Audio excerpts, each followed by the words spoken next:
वो मरहूम फरमाते थे, कहते थे घड़ी बनाने वाले ने भी बहुत सोचा,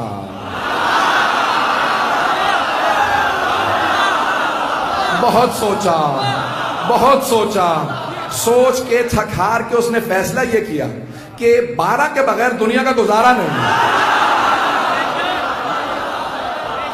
12 के बगैर दुनिया का गुजारा नहीं है। और उसने 12 में फासला भी रखा तो 5-5 का। ये और बात है कि बीच में 3 कांटे भी हैं। भाई मैं घड़ी के 3 कांटों की बात कर रहा हूं। एक और सुन लीजिएगा, मिसाल पेश कर रहा हूं। ये जिंदगी जो है ना, ये गाड़ी के मानंद है।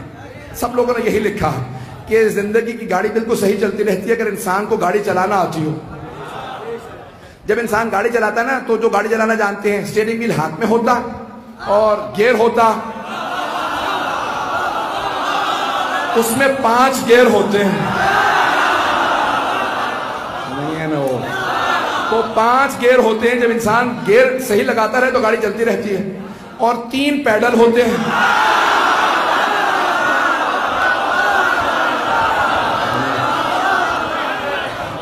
मैं गाड़ी की बात कर रहा हूं। उसमें 3 पैडल होते हैं, रेस का होता है, ब्रेक का होता है और क्लच होता है।